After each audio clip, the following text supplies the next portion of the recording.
Bahay kubo na tayo. Let's go sa labada. Bahay kubo. Ayun na tayo sa bahay kubo. Kasi nakakatakot kaya yung aso. Hindi dyan. Pangunahan mo. Hello.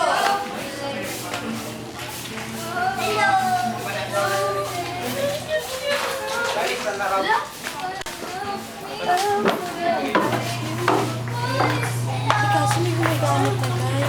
May nakatira na.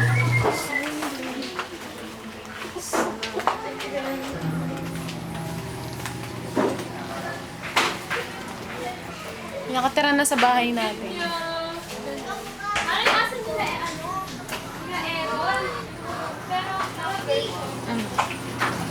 May nakatira na sa bahay natin. Guys, may nakatira na sa bahay natin. Paano yun? Ay, Diyos ko! Bawal ba sa kalsada? Bahay kubo eh. Patingin nga ako ng script. Bahay kubo na lang. Sa restaurant.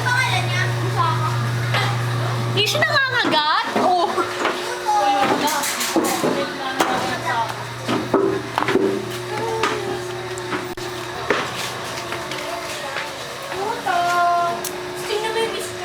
Ano pangalan? Puto. Puto!